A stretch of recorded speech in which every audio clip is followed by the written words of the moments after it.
football games too. But I'm just glad Yeah. that football is back and we can get away from Phil Simms predicting what the season will be like from his preseason evaluations, which, of course, we always get too deep into the weeds of that. But No. We were now good the this season's, past year. yeah, we did a little better. We did a little We're better. much better. And I'll tell you, you are having some hair day there, big guy. What Hey, the hell did thanks. you do?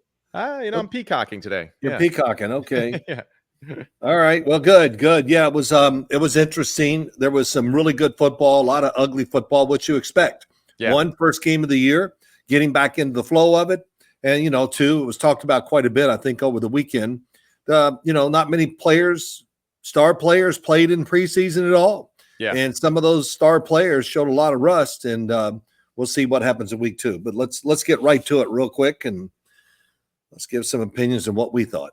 Yeah. So to go into some of the star players that maybe had a little bit of a slow start, we're going to go into the quarterbacks that were coming off of injury or just have high expectations. And the first one that we'll start with, we'll go with Aaron Rodgers of the New York Jets, who finished off the week against the San Francisco 49ers. And that was a tough game. There was moments early on where you're like, wow, this is exciting. Of course, every Jets fan just like, give me 5 plays instead of 4. You got it. He survived the game. He finished the game healthy. We saw some glimpses of the Jets looking good, efficient on offense early on, and then everything seemed to flatline. Aaron Rodgers finished 13 of 21, 167, a touchdown and an interception. Big Phil, what were some of your thoughts just from watching Aaron Rodgers' second debut, if that makes sense, with the Jets? Well, when they scored to make the score, it was 7-3, and I was like, "Oh man, this is going to be a great game." Yeah, and I couldn't wait to watch it. And then the Jets' defensive line got overpowered by San Francisco, and I thought, as I said this earlier in the week, Mason, the running back for the 49ers, I said, "Man, he looks like Earl Campbell out there," and he was just trudging, breaking tackles, making the right read, the right cut, all that stuff that Kyle Shanahan talks about. But overall, for the Jets, I'll say this: struggled against the size of the San Francisco 49ers. That alarmed me a little bit. Yeah. And I thought, I know Aaron Rodgers coming back from the Achilles. I understand all that, but I thought it was a way too careful. And, I wanted to see more. Open it up just a little more and let Aaron Rodgers really get into the game. We'll talk about it later. Let me just say this. Is that possible though? Because we had this discussion privately. Aaron, what we saw this last weekend is what we saw at the end of his tenure with the Packers. And that was simple offense, just great throwing. Most of the throws are contested because I feel like the offense really isn't schemed up in a way to get people open consistently. It's more about just making sure that Aaron's comfortable and knows where to go with the football. Listen, when I say let him throw more and all that, it can be, just get the ball, catch it, get rid of it, and work that way, and then occasionally take the shot down the field. Right. And I think, when you don't do it enough, and when it's run, oh, we got it in 3rd and 5, this is good. Well, you know how it is. You're not going to hit every 3rd and 5 in the NFL. Yeah. So I just wanted to see that.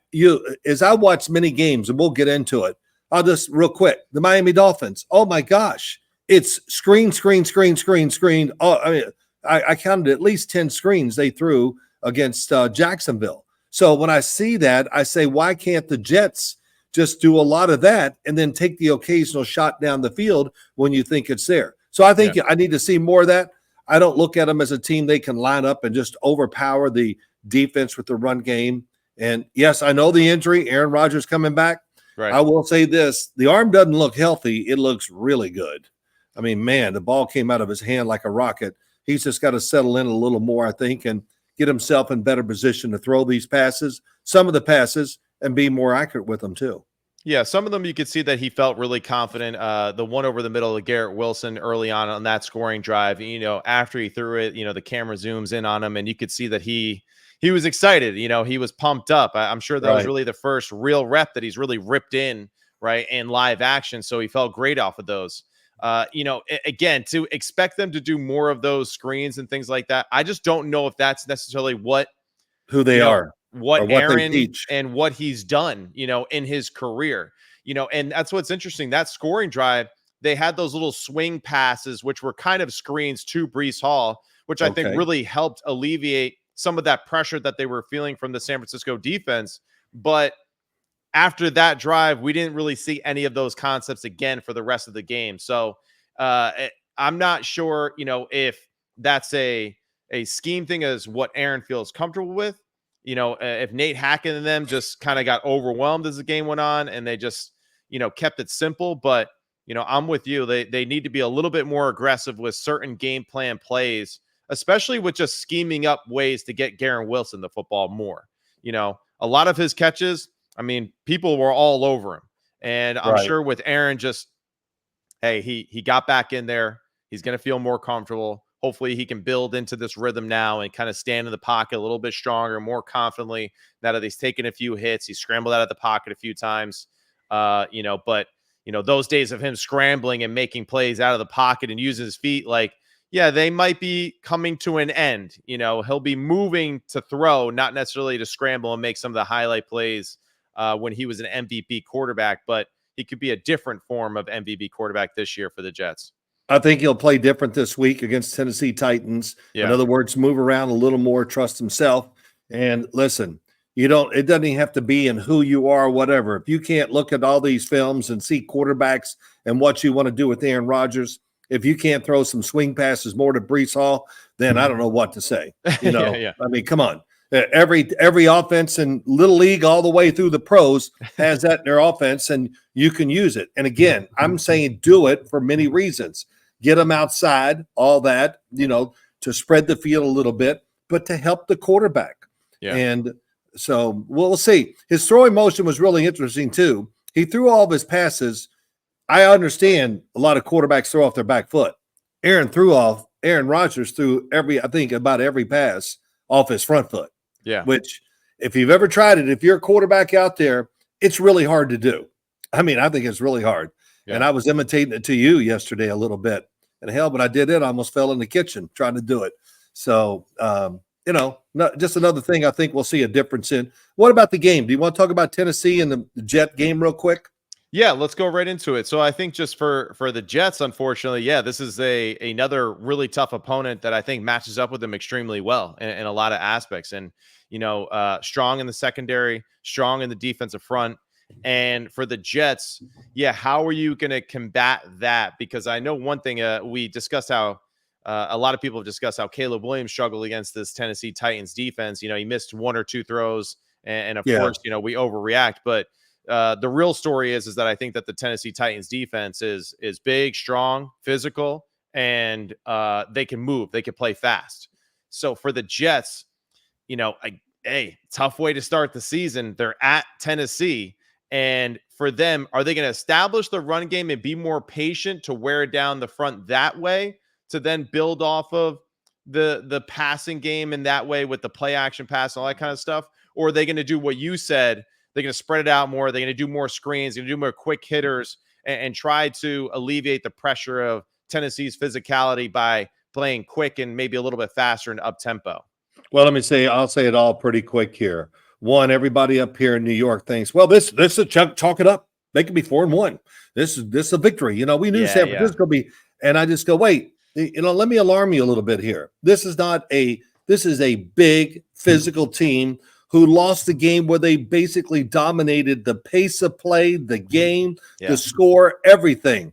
And Will Levis played a solid game until the old the option flip forward, whatever you want to call it. Yeah. That was disastrous. But they are big. Jeffrey Simmons inside. They got Harold Landry. You talked about L'Jarius Sneed. Hey, man, he still got it. He can still cover. And Andre Sweat. I mean, how impressive was he? I mean, talk about Brian Baldinger. He calls him T-Pain because he brings the pain every play. And I love that. I was like, it's so true because the dude is just throwing bodies around. He's a rookie. And I mean, what's his weight? 360?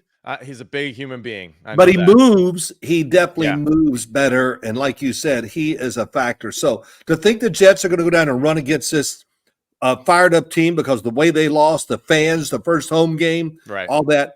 This is one, if the Jets win, you go, great. Oh my gosh. So it's good. I'm interested in watching this game. Of course I will. And there's a lot there, but I think you said it right. Tire them out a little bit with a lot of swing passes, screens, whatever it is, to get your quarterback, in rhythm of the game, but more importantly, to try to slow that defense down and get them tired because they are big. And that's what you do against big football teams like that on defense. Yeah, both teams are going to be desperate for a win. Both teams lost in different fashions. The Titans really dominated, should have won that football game. The Jets got dominated the entire football game and lost that football game. So, Right. for Tennessee and just for fans at home, just Tennessee, I think, will be very patient trying to run the football again. If there's one thing we know about Callahan Auto is that they are very good at running the football, and they know how to scheme it up and how to block it up and do those things. We liked how their offensive line has looked this season, and even what we saw for a few snaps in the preseason with the starting group. And I would expect the Titans to try to implement some form of that running attack that Kyle Shanahan and the 49ers exposed this Jets defense. Because the one weakness I see for the Jets defense, even though they're athletic, they're fast, they got talent on every level, they lack just overall size in the interior part of the defensive line. And I think that will be a concern for them, not only earlier in the year, but really throughout the season when teams just try to play man for man and push them around. Hey, look, the run game, we know they're going to try that after watching San Francisco. Yeah. And the other thing is Brian Callahan, he knows what to do in the short passing game, whatever it is. He is a big screen, got everything where he's got all the quarterback helpers in there. He does. The plays to help him out. So it's going to be an interesting game to watch. Really can't wait to see it on Sunday. So we'll see.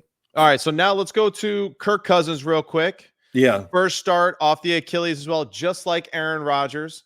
And like Aaron, Kirk had to go against the Pittsburgh Steelers, another ferocious defense that's really dominated by the defensive line. TJ Watt, excuse me. Oh man, that's yeah.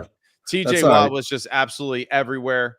And again, Mike Tomlin making the game ugly as hell.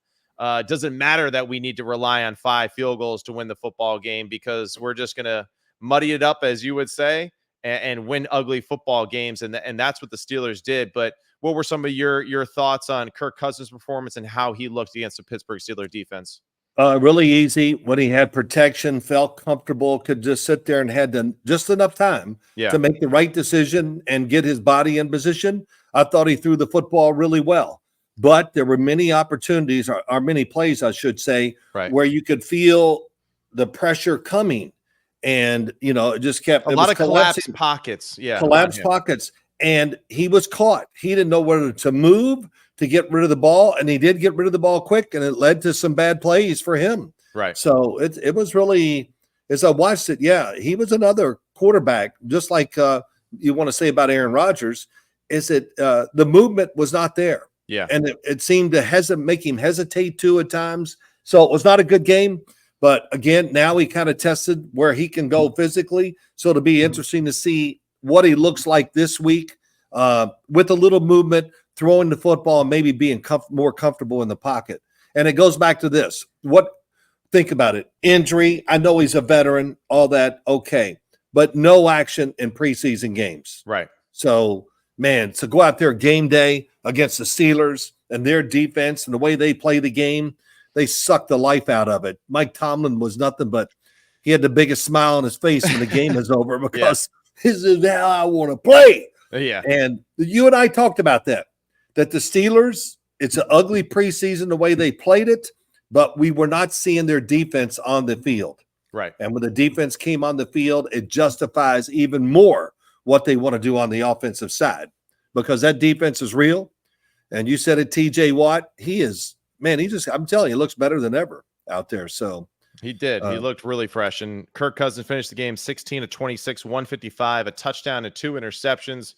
Those 2 interceptions, like you mentioned, were really collapsed pocket, wasn't really sure what to do. Panic. And just kind of panicked and threw it and tried to get rid of the football. And honestly, to be expected, again, from a player that has missed a lot of time through injury like Aaron Rodgers. And he doesn't have much of a grace period either now going against the Philadelphia Eagles on Monday Night Football this week. So the Falcons, they also have their hands full with another tough opponent that, I don't know if you saw Jalen Carter's film against the Green Bay Packers, but, we talk about Devondre Sweat and what he can do. Jalen Carter, I mean, he is just like a WWE superstar out there. He is just power bombing grown men. Like, it's just ridiculous. It really is. It's crazy Come how on. powerful and strong and how quick he is. So another disruptive defense that the Falcons will have to manage and make sure they help their quarterback out. All right, so now let's go to Joe Burrow, Joe Burrow, and the Cincinnati Bengals. 21 of 29, 164, no touchdowns, no interceptions. They did have the one fumble as he hit the tight end over the middle that was stripped right there at the goal line. But Joe Burrow and the Bengals really coming out flat in week one. You know, is not a surprise they struggled a little bit because New England's defense is going to be good all year long. Yeah. They're well coached, of course. They were good last year most of the time. So that has to stop. They're building their season around New England. They're the Pittsburgh Steelers right now. Yeah. Right. We're going to play defense and we are going to be so careful on offense and just let's don't turn it over. And you know, for some teams, I like that statement. I kind of get sick of hearing it about, oh, well, they turned the ball over once. Well, when you're talking about especially Pittsburgh and not Tennessee, I don't quite put into that, but these teams that's how they're going to play the game because that's how they're built. New England's that team, and Joe Burrow struggled, which I'm not shocked. My gosh, it wasn't there because we saw this all last year with New England. All good quarterbacks kind of had trouble with their defense. Right. And so that's not everything was not unexpected. I shouldn't say that. The fact that Cincinnati lost at home. Right. Yes, I knew the game could be ugly, low scoring, but I never even thought about the fact that New England was going to win it. I'll put it that way. Right. Right. And really for a, Lou Anarumo defense to be just kind of pushed around physically in the run game the way that they did. Yeah. I mean, him personally. I'm sure that he is fired up at work this week, considering what just happened to his defense in week one, and will definitely be a point of emphasis. Because let's discuss next week's game, this upcoming game for the Bengals, and that's the Kansas City Chiefs. Excuse me. So Bengals Chiefs this weekend. It's going to be a great matchup. It's always fun when we see Joe Burrow and Patrick Mahomes matched up with each other. I saw a funny stat too that Joe Burrow's got a great winning record against like Lamar Jackson and Patrick Mahomes, but he's got a losing record to Jacoby Brissett and somebody else, very, very random. So, people are really enjoying the fact that, he can beat the best in the league, but he can't beat what we see as like the par level of the NFL. But what are your thoughts on Chiefs Bengals coming up? Well, my first thought about the Bengals, they're in that class again. It's always preseason. There's always something going on. The wrong people get hurt. Oh, there's a holdout, and it goes on. And so you think the Jamar Chase holdout was a big distraction for this football team coming into the year? Absolutely, I think it is. You know, it has to be. He's a superstar. I mean, him and Joe Burrow they're the football team. Right. They really are. That team is built around those two when you think about it. So, yeah. And Matt, you've been in NFL locker rooms. When there's stuff like that going on, it's always the talk and by the players. Hey, what do you think it's going to go? They're sitting down there after practice in the locker room. They're talking about it. They're talking about it, and they go out to dinner. They're talking about the chat, whatever. It never ends. It's like a damn quarterback controversy. So, yeah, I think and they came out flat once again to start the season. And the sense of urgency when you watch the game, I'm just doing the overall game. When I watched it on TV pretty quick, I just go, wow, it never got to the point where you think the Bengals would get in a home game against an opponent. Hey, they should beat that opponent in the NFL. They should have won 9 out of 10. Right. And they had that game where they couldn't overcome who they were. Yeah. And I mean, how do you feel like they match up now against the Kansas City Chiefs going into week 2? Because again, there's another experienced quarterback, 0-1. All the quarterbacks that we're discussing coming off injury and struggling, and then second week really not getting any favors with their matchup. Another tough matchup again for the Bengals. Well, they played Cincy. I mean, they played Kansas City pretty tough late last year. Yeah, out in Kansas City. I don't know. I look at Kansas City now. They feel like maybe they lost the opening game of the year. I think they're going to be on edge because they're tired of hearing about the Bengals and Joe Burrow, what he does to our football team. And I think Kansas City just watched them early, just one game against the Baltimore Ravens and seeing everything about them, I think they're a better team this year already. And it's not because it's the attitude and their belief in what they're doing, and knowing they stole one last year probably, and here they are back in rhythm. And this is going to be a really, really tough for assignment for Cincinnati. And I just think physically, it's Kansas City's going to overcome it. Right. Patrick Mahomes was, what'd you think? Opening game, I thought he was really sharp. I did moving too. When he needed to, made it through the ball well, clutch, all that stuff. And and you see the growth and the improvement from Rashee Rice. He looks like he is just, as that cliche that you hate that we say, he took that next step, Phil. Oh, all right. But he really he looked stronger. He looked faster. It looked like they really built a few plays too that were specific for him over the middle. They got him open consistently. Xavier Worthy and his impact in the game. Yeah, it was big. Wow, it's real. Isaiah Pacheco and the attitude that he brings. Chris Jones is still just, he's an absolute baller. And Nick Bolton, Drew Tranquill, the secondary and the second level of that defense, just they play hard. They play fast. And Spags again, just. He's got his guys going, and it seems like they're really never out of position all that often, especially, against a Ravens team that really puts you in a lot of stressful positions defensively. Hey. They seem to really be on top of what their game plan is all the time. Kansas City's got borderline superstars, and you talk about it. I mean, of course we know. But and the fact that their preseason training camp, the practices on the field, I mean, Christopher was telling us, your brother, my son, he was out there to do an interview for that opening game, and he stood out of practice. And he just was like, once again, going, "Oh my God, they practice forever." Yeah, and it's high intensity. And he goes, the energy, because everybody's having a good time practicing. Right, and that's the word. I get tired of this word too, the culture. But Kansas City has a real culture created by the big guy, Andy Reid. Right. Let's practice. We practice hard, but we can have a little fun doing it and being that way. Oh yeah, go ahead, Patrick. Practice your stupid behind the back pass. I mean, come on. It's unbelievable. And they can do that because they're taught, but also they win. Right. So they can throw a behind the back pass and not have the world explode about how stupid that was or wrong. For them, it's just part of who they are. And what was Andy Reid's comment about it? Hey, sometimes you just got to let them do something they want to do, or what, I don't know what, but it was really pretty cool. So yeah, tough undertaking for Cincy going out to Kansas City, big time. Yeah, it is. And now to the last quarterback for QBs that are coming off injury, and of course, a friend of the show and someone that we support extremely heavily and want to continue to see his growth at the position is Daniel Jones and the New York Giants.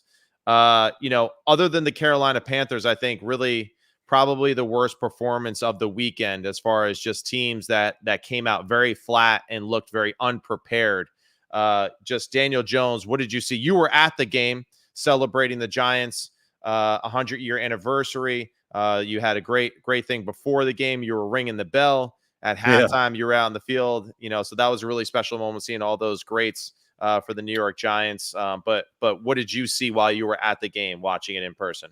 Well, being on the field before the game and the crowd gets fired. When the crowd started making noise, I was like, oh my gosh, I don't think I've ever heard this stadium this loud ever. Yeah. And it was truly, and I said, oh man, Minnesota's in for it. I swear to God, it's my first thought. Oh, Minnesota, Sam Darnold, it's going to be rough, baby. Yeah, right. But, it comes down to many things. I thought Minnesota's game plan on offense and defense was really, really good. Yeah. I'll do the defense first, and I'll let you do the offense. I'll do it real quick. Well, first off, Daniel Jones. I thought Daniel Jones played way too fast. In other words, instead of like, oh, there it is, let's go. So I just thought, which can be common to play too fast, never really settled into the game, because sometimes you need success to settle into the game. Yeah. And he didn't. And the other thing is he missed some routine throws, which, look, he's got talent. He has NFL starting talent. I have no doubt about all that. But, he missed way too many what I call easy or routine throws in the game that could have been drive starters for him. Right. So that didn't happen. But here you go. Brian Flores on defense. He must have thought that the Giants were going to show lots of formations, shifting, motions, all that, which they did do. So he's a blitzing, I would call him a blitzing defensive coordinator. Yeah. He did not do that. Lots of zone. Gave him a lot of fake blitz looks and whatever, but he was not going to let somebody get free for a big play because he was blitzing and playing man-to-man. Yeah. And of course, he had guys over there making big-time plays. I was surprised at the Minnesota's size of their football team lining up against the Giants, and their speed on defense was there. Yeah. And of course, Van Ginkel, like we saw in Miami, he's got talent, but man, he just knows how to play. Yeah. Great awareness. Really great awareness. So that's just a few things I took from the game, but it was really in all aspects. The Giants never got that rhythm going on either side of the ball where you thought they had a chance to win.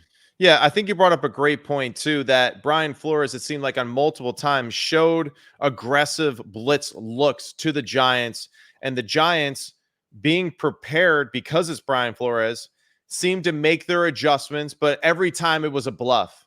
Every time that they showed that heavy blitz, it would be drop 8, it would be drop 7, and they'd get out of it. And the issue is that when Daniel Jones was checking the plays to make sure that he was protected in the blitz, then he has 3-man routes, and then he's, it's a tough matchup now when you got drop 8, right? And you got 3 guys going out for routes. And this happened, I think, twice in the low red zone area too, where they really kind of out schemed them. And, as we would say, they had the pen last, Brian Flores in that way.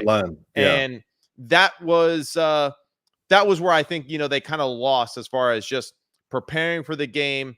There didn't seem to be that, it's check. Well, all right, here's checkmate on the Giants side of the football. Well, you never really saw that like counter to combat what they were actually seeing on the field. So a little disappointed with just the fact that I feel like the Giants got out-coached on both sides of the football. I think Kevin O'Connell really was on it, man. I mean, so yes, Daniel Jones, he missed, a few, but I also think that, Kevin O'Connell did a great job of getting Sam Darnold really easy completions, feeling confident early, a walk-in wide open touchdown down the right sideline, a little wheel route, so really did a great job of, so really did a good job of orchestrating the whole game plan.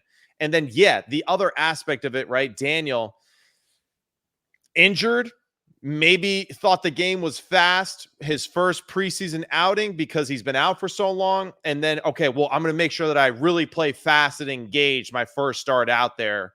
But like you said, maybe a little bit too quick, maybe a little too, going through the steps of the progression a little too fast. And that's why he missed some of the throws that he did. But, again, the Giants, I mean, just overall, very subpar performance, not only Daniel, but really just the entire football team with how they looked physically and how they were coached as well. No part of the team stood out. Okay. So you're right there. Tell me what unit or whatever you go, wow, there were a couple of guys, I'll say this on defense. Sexy Brian Dexy, Burns. Yeah. Oh, well, Dexter Lawrence is, he's a superstar. Yeah. But Brian Burns, he didn't get a sack, but, I watched the game and I go, well, there's one positive. I know he didn't everybody's going to measure his sacks. Right. But God, did he hustle and play and ran plays down and made what few plays they had on defense a lot of times because he created the chaos where they couldn't execute what they wanted to do. So, I'm not saying it was a great performance by him, but it kind of stood out to me when I watched him. And the last thing is, did you see Giant wide receivers running wide open? No, not really. I did in warm-ups. That was it. Damn, that was messed up, Phil. That's not no, but I mean, I'm just pointed out. They didn't run away from the defenders when they had chances. No. And so, and no, of course, so far early on, Malik Neighbors, Jalen Hyatt, just, haven't been impressed with how they've looked on the field. Right. And these are the guys that, the two guys that should be kind of receiver 1 and 2 on in the skill group. And I just haven't really been overly impressed with one, like their physical presence. And also, too, just, Malik made the really good catch on the in cut over the middle. But other than that, not a ton of separation. Stephon Gilmore, the vet, seemed to handle, everything that he saw from him majority of the day, all day. Jalen Hyatt, had one drop over the middle, but just, not overly impressed with their physical look as the game was going on.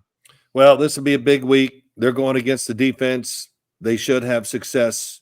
Yeah, the Washington Commanders is who they're playing this weekend. Baker Mayfield, I know I'm not comparing. Baker Mayfield picked them apart. I mean, he threw the ball great.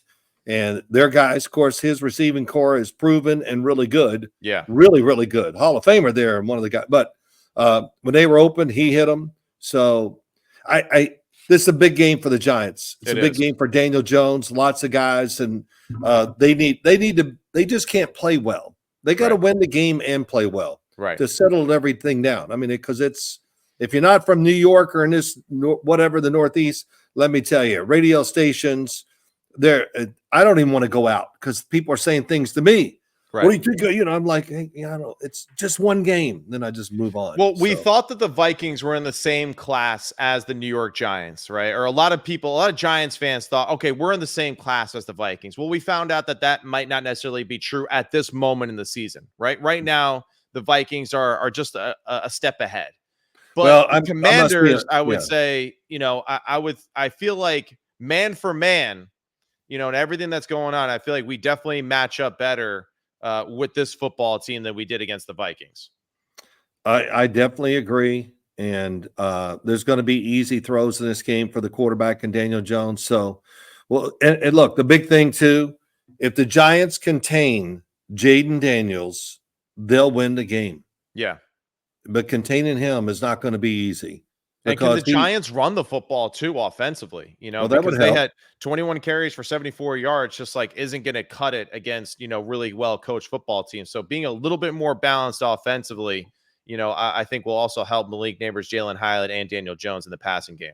Yeah, the new look Giant offensive line, they all as a group got to be sitting there and go, oh my gosh, we got to play better than we did against Minnesota. So this one, like I said, big game. Anxious to see that on Sunday also, and see if the Giants rebound and play a lot better on both sides of the ball. Okay, and let's transition to that right now. We're going into the quarterbacks, rookie QBs, just to discuss some of their performances, and then we'll talk about a few football games that we're excited for this weekend that we haven't discussed already. And that first one will be Jaden Daniels, right? We're talking about the Commanders. They played against the Buccaneers. Jaden, seemed like he had some good reps. He was moving well. You could see his athleticism. He threw the ball, I think, decently well, right? Saw the field well. But I think the Bucs just overall just kind of dominated the football game from start to finish in a multitude of ways. But what would you take away from Jaden Daniels' first start in the NFL? All right, here's what it is. I think I watched him in preseason, whatever. It's going to be a lot of short throws, 5 yards, 6 yards down the field, or behind the line of scrimmage, screen, whatever. A lot of short throws. But if you want to play man-to-man and be aggressive, then he's going to throw it deep down the field. And I saw it in preseason. I saw it in the first game. And if he's not sure he likes it and doesn't see it clearly, or doesn't see it clearly, I should say, he's going to run. Right. He's going to run.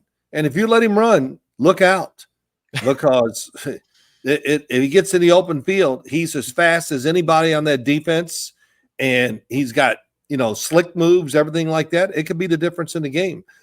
But to me, I just explained their whole offense. That's what it looks like to me, and that's what I think they're going to be. And we know their head coach, our offensive coordinator, Cliff Kingsbury. This kind of fits into what he likes. He's got the quarterback that is perfect for it. Yeah. And I think that's what they'll rely on against the New York Giants. Jaden Daniels was 17 to 24, 184, no touchdowns, no interceptions, but he was also the leading ball carrier for the Washington Commanders, 16 carries for 88 yards, 2 touchdowns. And that's really, I think, the most dangerous aspect of this offense right now is if they can consistently get into that red zone area, I think that his element of the running will really bring some easy touchdowns for them. And that's really, I think, where they kind of out-schemed the Bucs. When they got in that low red zone area, it was very difficult for them to defend every man, including Jaden Daniels, in that running game. So that'll be something to look on. But yeah, can they get Brian Robinson going in like a more traditional run game in this game against the New York Giants? because we don't want to we don't rely on our rookie quarterback to be the leading rusher of your football team each and every week. Because yes, he did a good job of protecting himself when he ran in this game. But we Yes. all know too that just the more opportunities that defenses have to tackle quarterbacks down the field, it's just more body punishment, right, for that quarterback, especially a rookie. But I thought he saw the field well. Thought he threw it pretty damn well, and I think that he played like smart and careful, like a vet. That's Which I who thought he was pretty is. cool. He really Yeah. dissected coverages very quickly and said, "All right, check it down, move on, next play," which was great. And we'll see how they continue to develop that offense against the Giants this week. So now let's go to Caleb Williams, Oh, first wow. overall pick. And I mean, yeah, hey, I'll start it off right here. Yeah, it was really ugly. He did not play well at all. No. But Big Phil, what did you see when you watched some of the film of this football game against the Tennessee Titans? Oh, well, many things. Decision making, not great, Yeah, whatever. I think the thing that you want to rely on with him is that he's physically going to make throws, uh, just throwing the ball down the field or anywhere. And right. he's going to have movement plays where it crushes the defense too. And really neither one of those came about in the game. Yeah, So in bad position to throw the ball many times, and I don't care how talented you are, it needs he threw one. I forgot who was open down the left sideline one time, which receiver, but Caleb Williams was facing down the field like this so instead like of being his shoulders and hips and feet were parallel to the line of scrimmage. You're saying, right, yeah, instead of being the opposite. right. And so he missed it. He missed a couple long throws. The opportunities weren't great for him in the whole game, but I was surprised. I thought he would play better than he did. I Yeah. know Tennessee's a good defense. They can be a little sure when he walked out in the field, the first time he says, "Oh, wow, this didn't look like this in preseason." Yeah. Because Tennessee comes walking out there, they're just a different looking team. And of Mhm. course, he knew they were good, but again, kind of played too quick, didn't settle into the reads and just kind of relax and see it, which I understand too as a rookie. But he's got to definitely play better. He'll play better. Experience. He was kind of humbled. You see his interviews after the game. Yeah. So, he answered everything the right way. Glad to win. I got to play better. And I thought he was a little down, even though they won the game. Yeah. But Of course. that'll just motivate him to be tougher and single-minded and practice during the week. And we should see a difference in him this week when he plays. And I really like too, just like, hey, he owned it. He really He did. owned it, And yeah. I think it was important for him to do that. And I think that was part of just like, that's a small moment of growth and maturity that you want to see from your young quarterback. We all have huge expectations for him, and he does of himself. And yeah, I think he was rudely introduced to the NFL football game is a totally different football game than what you've been playing in college. And, being on schedule and in rhythm is a real thing in the NFL. Yeah, And it if is. you can do That's that right. consistently, then as you would say, let the game happen and the big plays, they will come naturally without Mhm. you even forcing the issue or trying to let that happen. And that's what I think he has to take away from this football game. One, yes, you are not going to scramble around and reverse field 5 times like you did in the Pac-12 and throw the football down the field. Now, you might do that every now and then, every 4 or 5 games, but it's not an every down or every drive type of thing that I think he Yeah. became a little bit accustomed to.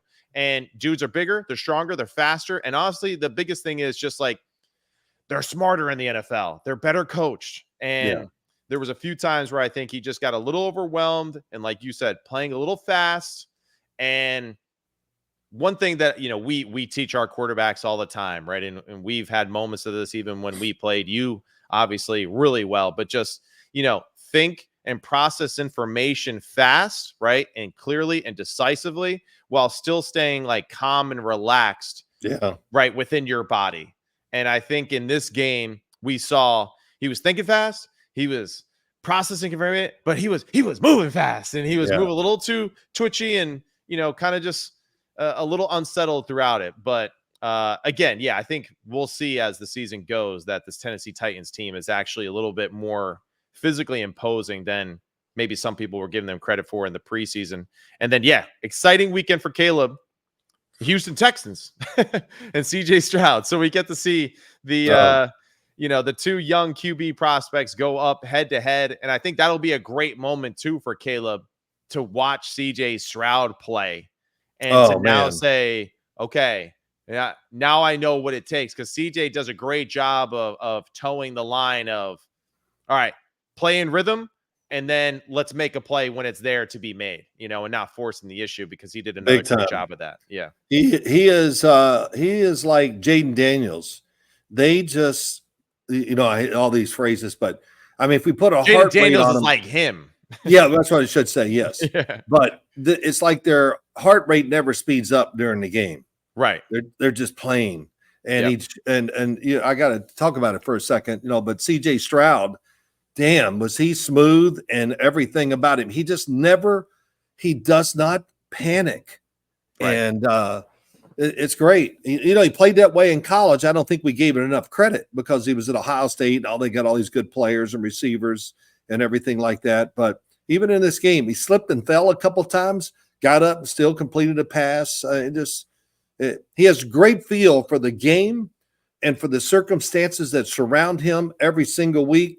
And he's got a receiving core. Oh my gosh, I think it's a tremendous receiving core he's got there in Houston. So yeah, and to go off of what you're saying too, and just for young QBs, if you watch CJ Stroud in this football game against the Colts, there was time where the Colts were all over them. Oh yeah, there was times where the Colts really collapsed the pocket. They got after him. They forced CJ to take a few sacks and to take some checkdowns. But I think that really just shows too, just like how mature of a football player he is at such a young age, that didn't get overwhelmed by that. All right, hey, punt the football, control what we can control, and then just next play. And he did a great job of that, because there were moments where I can't lie, the Colts defensive line, it looks pretty damn good. So it's going to be really fun to see how that AFC South turns out this season. But that game looked like what? It almost looked like the game they played at the end of the year last year. It was. Well, yeah, it was almost identical. It had the same tempo, and really just yeah, you're right though. It felt like it was a playoff or get into the playoffs type of football game in September, which was really fun. Yeah, it definitely had it. All right, so that was all for the rookie QBs, the injury QBs, and now let's just discuss real quickly. We missed a rookie QB. Oh, that's right. Yeah, sorry. I made the note. Okay. Bo Nix. Here we go. Bo Dacious, as they called him at Oregon. Well, here I'll start it. Let me just say this. Oh yeah. Here we go. Sean Payton said, "Go, let's go," and I mean, he didn't call plays like, "I got a rookie out there. You got it. Let's go. Let's just keep pressing it and whatever." And when I watched the game, when I saw the stats, I thought, oh my gosh. 26 of 42, 138, 2 interceptions. He also carried the ball 5 times for 35 yards and a touchdown. But yeah, go ahead. Right. Well, I was surprised that they just put that much on him. And I got to tell you, there's really not much in the game that bothered me about Bo Nix. The interceptions, but he played hard. He was really physically and mentally, I just could see it on TV when I watched the TV copy. He was into it. Yeah. Not scared of the defense, being so much more aggressive with some of the throws than I saw in preseason.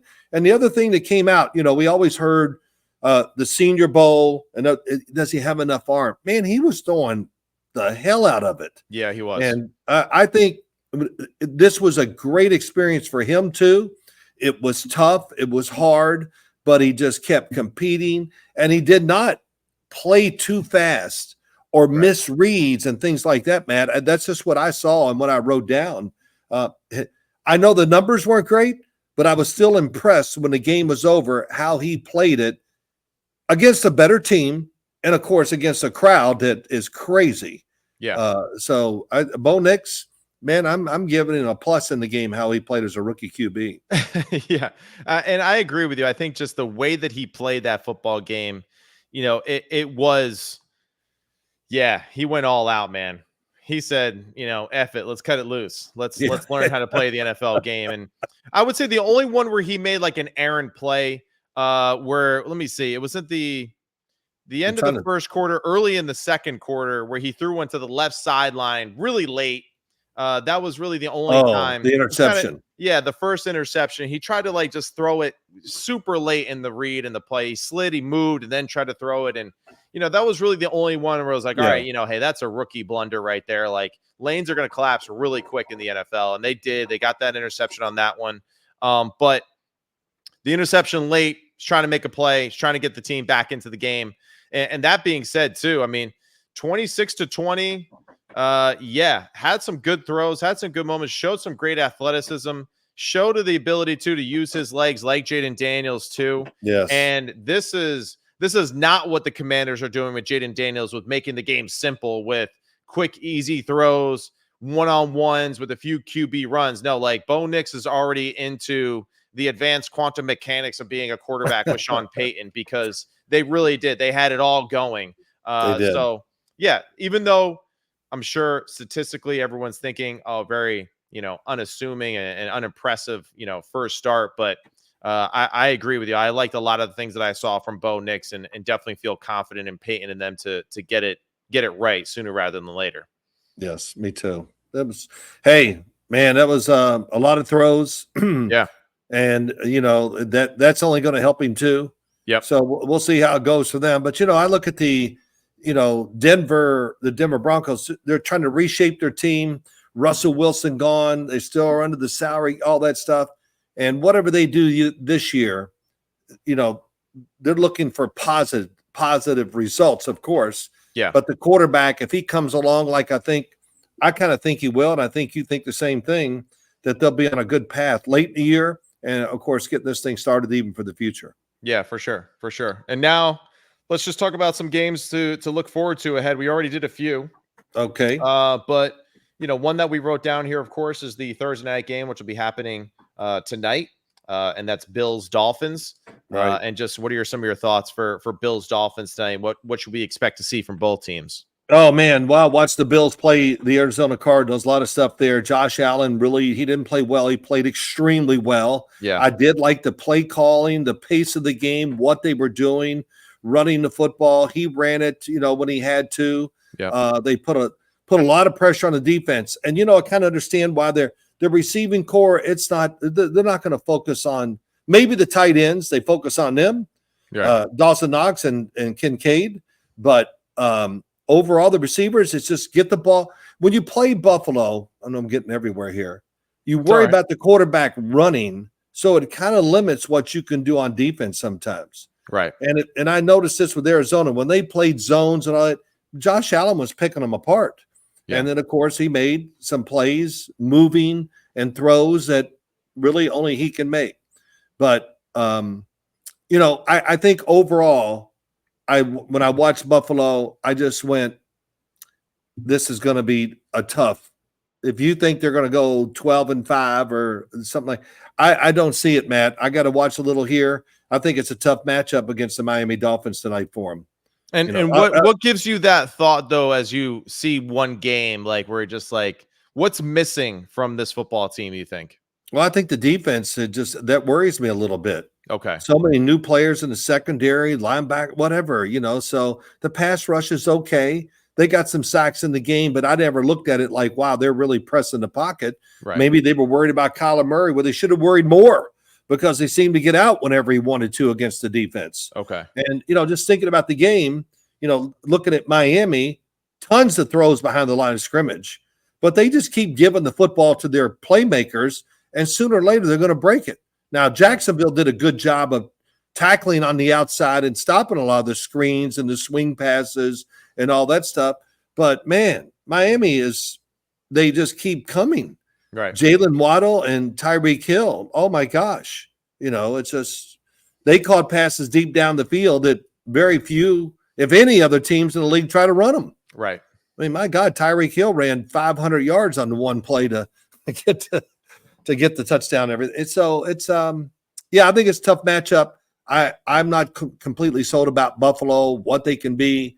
I want to see this game tonight and see if they can really hang in there with Miami down there in Miami, because the Dolphins, if they don't have a thorn in their side because of the Buffalo Bills, they should. Right. Because think about that game last year. Yeah. Oh, my gosh. That thing turned around about 15 times, and it kind of ruined the Miami Dolphins season in a way because they had to go right to Kansas City in a playoff game. Yeah, and this is one of those matchups where it really doesn't even matter who has a stronger roster or not. It's a division game. It's always the same way between, I feel like, the Bills and the Dolphins for the most part, where it's just like we don't know. That's really what it comes down to. Yeah. Like it really is a toss up, I feel like. But for the Bills, yeah, Josh Allen's still that dude. I don't know what the hell anyone was talking about ranking him as one of the most overrated players in the NFL from this anonymous players rankings from this summer, because 18 to 23 for 232. And not only that, but just 2 touchdowns through the air, 2 touchdowns on the ground. James Cook played well. We got a little bit of a glimpse of what Keon Coleman could be for them. Khalil Shakir plays extremely tough and physical for them, especially over the football, and he adds a little bit of that burst and speed. And even Cook, we didn't see it a ton in this first one, but we'll probably see more of his influence in the passing game as the season goes. So that'll be a big aspect for it. I guess the big question mark again, too, for the Bills is just, you lose Matt Milano already. Bernard played extremely well, but just, do they have enough, as Greg Nedjma mentioned to us this offseason, rush the passer and score points. Right. I think with Josh Allen, they're going to score points. They're going to be able to score points. With rushing the passer, it's going to be a little bit of, can they scheme it up enough to alleviate those one-on-one situations, to create confusion, to create, just havoc, right, for opposing teams. So that'll really be, I feel like, their recipe for success consistently, because I think man for man, Rousseau, like he does a great job, but just like, can he win consistently as that premier pass rusher for them? So those will be the question marks that we'll see. For the Dolphins side, let me throw this on real quick. Go. Buffalo. The one thing that jumped out at me, I thought Buffalo's offensive line was really good in the game. Yeah. In the run game, pass protection, Josh Allen able to move around and still wait for people to come open. Right. That was really good. Even some of his scrambles were just him playing ball. It wasn't because he was forced to move a ton. Yeah, you're right. Right. Yeah. And James Cook. Yeah. Did he look faster than last year? I don't know. Maybe I haven't seen him in a while. Yeah, he definitely looked fresh as hell. Damn, can he run? And the other one, I'm going to mention him too, is Aaron Jones. Yeah. God, he looks super fast too. I'm like, what? I still trying to understand why that moved around what there in Green Bay, but Aaron Jones for Minnesota, he was another, just had to get it in there. Right. He looked like he was super fresh also and really fast, and a weapon you got to worry about if you play against him. Yeah, definitely. And then for the Dolphins, just you already alluded to it. So far through week 1, defense looked pretty good. I mean, that being said, they still, I guess the strip fumble really was basically the biggest difference of the game with Travis Etienne getting stripped at the line of at the goal line, excuse me. But we'll see again how that plays out. So now let's go to, what do we want to talk about? We've really hit all the games we want to discuss. Let's go Colts Packers. Yeah, that's who I was looking at. Yep. Yeah. Interesting game here because looks like we're going to get Malik. Well, not looks like. We have Malik Willis as the starter, traded to the Packers only a few weeks ago. So really amazing that he's going to get the start and really just being in the offense for less than maybe 2 weeks. So that's exciting. And then let's see. Let me ask you a question about that. Yeah, go. Do you think the system wording is maybe the same as it is in Green Bay? Because Callahan's not off that tree of Kyle Shanahan and all the guys in the league that are running that offense. Yeah, I don't know if they are or not, but I don't think they are. Just guessing. They're not like hugely separated too from Thomas and what they do. So I'm curious to see if there is a huge discrepancy, but let me ask you. Yeah. Okay. Go ahead. Well, let me ask you. Malik Willis. Yeah. You saw him in the preseason. We said some nice things about him. Right. How do you think I must just write this game. How's he going to play against Indianapolis this week? What's your thought about him? Man, well, I believe in Matt LaFleur to scheme up plays. And I really think that Matt really schemed up some good plays too for Jordan Love against the Philadelphia Eagles. And I just think Jordan Love, we both agree, just didn't throw the football very well in that football game. Not at all. Relied too much on the finesse fadeaways and all those kind of things too, instead of just standing in there and ripping a few of them in there. Hey, listen, before you keep going though, look, when he comes back, once he gets healthy, let's set up and actually, throw the damn ball. Let's set up and rip one, or instead of it's the fadeaway jumper when there's nobody guarding me. Right. I don't. Please stop it. I understand it's really cool, and I know it kind of protects him sometimes. Right. But when nobody's around you, brace it and let it go. But Right. go ahead. Sorry. No, I agree. I totally agree with you. Like, Yeah. just every now and then, let's go. Stand in there and throw it. But Reed, Dobbs, Kraft, like, I think just Josh Jacobs in the run game, I think they'll be able to keep the offense balanced enough and patient. I think this is kind of one of those games where can you limit the explosive plays by Anthony Richardson on the defensive side of the football, which I think they can, right? But at the same time, just be patient. Be patient in the run game. I don't see this as like a 35 attempt type of day for Malik Willis. No. I think try to be balanced, right? Like a, 25-25 type of recipe for success, right, for this game. And then also just utilize Malik Willis's athleticism, get him out of the pocket a few times, have a few schemed up concepts where you're moving him away from the line of scrimmage, create space for himself, and allow him to throw a few footballs, down the field with all that space off of those play action passes and those different looks. And I think Matt LaFleur has all those plays in his arsenal. So that'll really, I think, be the key to success for the Packers is patience in the run game with Josh Jacobs, moving Malik Willis, and keeping the passing game, other than those movement plays, pretty simple so he can play fast and make good decisions. Here's what I think. You're right on it. Screens, quick little throws that are no big deal. Right. Maybe a quarterback run or two, but they'll be careful running him too much because they don't want to lose him too. Right. But I think it's going to be a very short passing game, and then let him get back there, like you said, get some space and let him throw it. Right. Because the one thing Malik Willis is going to do, he's going to drive it down the field. Yeah. And he showed us that he has improved so much in that category down in Tennessee in preseason. I think he fits this offense great, Matt. Right. Because you said it. Matt LaFleur gets people down the field deep running. And I think he'll stand in there and he'll brace it and he's going to let it go. I think he's going to – I'm really looking forward to seeing him play this game with Green Bay, with that offense, and with that play caller. Okay, I think. Well, we know you feel confident about it when you start banging the table, man. Oh, you can hear that? Yeah. Well, I really have faith. I think so much in the coach that he's going to fit this right to the quarterback, right? And I think they have that already in their system. So we'll see. I mean, I just look. This is a great chance for Malik Willis, right, for a few weeks to really show the league once again why some people thought he should have been a much higher draft pick. Yeah. That he can just get some people going, man, that guy could be an NFL starter. Now, I mean, what is your thoughts, though? Because one thing that I noticed for the Green Bay Packers, there were at times where, they really just got, like, physically overpowered occasionally against the Philadelphia Eagles. Now, the Philadelphia Eagles, we expect them, and we know them to be one of the better rosters and defensive lines talent-wise in the league. Yeah. But Indianapolis, DeForest Buckner, questionable with the back, didn't practice yesterday. So we'll see if he practices today or tomorrow. But just, they showed too that they also can get after the passer pretty consistently. And Latu, the rookie from UCLA, he looks like he's going to be a pretty damn good player here too for the Colts. So, do you have faith that the Packers can protect Malik Willis really well against this Indianapolis Colts defense? Yeah, I do. Okay. Because I think when they try to throw it down the field, it's not going to be five guys, going out in the pass pattern.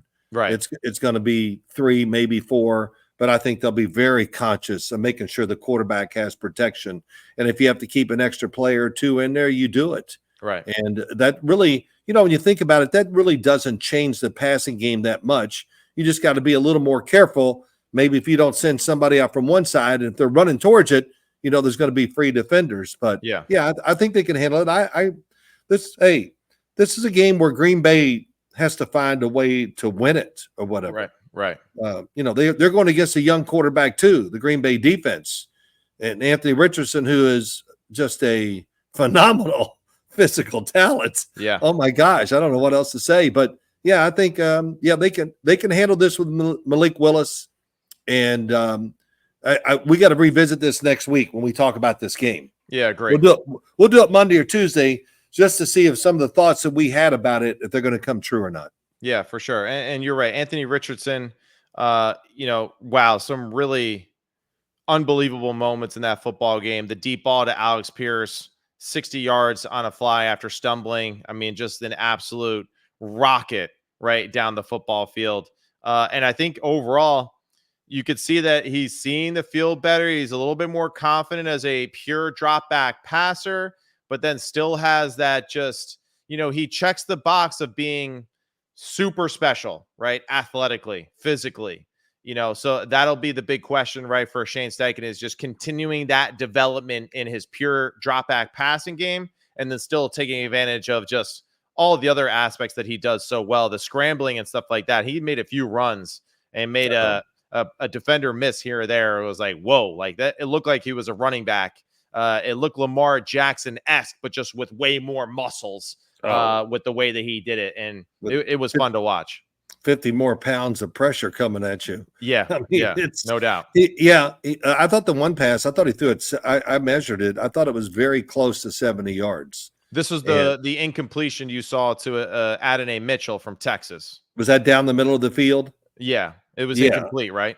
Yeah, is that the play where he slipped and fell and got up and threw it? No, that was the touchdown to Alex Pierce. I watched it so fast. Thanks for listening. I just said it before, but yeah. I know you did, but I wanted to make sure if you were right. Sometimes you're wrong too, Matt. I know it's hard to. Oh, absolutely. I'm wrong all the time. Yeah. So am I. But yeah, it was a fun game to watch. The two quarterbacks and Anthony Richardson. He's must-see TV because hell, it might be everything. We might have a car wreck, but then we might win the race 3 or 4 times in that. So it really is. We saw this last year in his limited season. Yeah. And unfortunately his injury came because he was running to the right and he slowed down and somebody crushed him from behind. Right. Well, he won't slow down this year. But yeah, they do a really good job on offense, the Colts do, of everything. The quarterback runs, what to do with him, where to throw it. And, they're not messing around throwing a bunch of little 2-yard out cuts. They're trying to go down and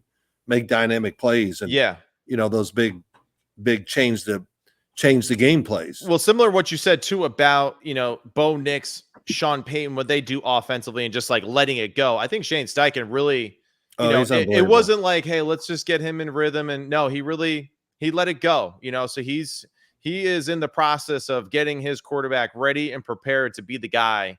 And it's exciting too, because, they got a talented little receiving core too that, Josh Downs, we'll see. He's questionable with an ankle. He did participate in practice yesterday, but Alex Pierce from Cincinnati, he's a good looking football player. Adonai Mitchell, Michael Pittman. So they got some really good pieces, right? And of course, don't let me forget, but just, Jonathan Taylor and the way that he runs the football. But overall, they have a lot of great pieces for Anthony Richardson to feel, confident with who he's playing with and throwing to and making these big plays. And I think that'll show some great balance as the season goes on. You know what, Matt? Everybody the AFC South and the AFC South. Yeah. Come on. I think it's exciting as hell. It is. Indy, Houston, Jacksonville, who really got unlucky. I'm just going to say that they should have beat the Miami Dolphins. Yeah, they pretty much outplayed them. It seemed like the entire game, and really just the last quarter, it just fell apart on them. But it fell apart on them. So yeah, and Tennessee, I don't think they'll win the division, but they're going to be a pain in the ass. That's for sure. Yeah, agree. All right, well, this is great, big guy. We got through a lot, man. That was a lot of football. We're gonna have to break this up into 2 episodes, but. That's all we got today from Sims Complete. Follow us, subscribe, YouTube, Believe, the Believe YouTube page, the Sims Complete YouTube page. Follow, subscribe, comment. Follow Phil Sims on Twitter and Instagram at Phil Sims QB11. Follow me on Instagram and Twitter at Sims Complete. And we'll be back next week. Big Phil saying Monday, so we'll be back Monday with more breakdowns of NFL Week 2. No, let me rephrase that. Go ahead. It'll be sometime later than Monday because I have to travel on Monday. Okay. All right. Okay. I'm sitting there going, well, maybe Tuesday. Be great. Yes, we'll get it done as soon as possible because some of these games I can't wait to talk about next week. So we'll see. All right, Matt. Good job. All right, Phil. Always a pleasure. You the man. All right, toodles. See ya. All right, bud. Who the hell says toodles? Yeah. Hey, what are you talking about? Hey, okay.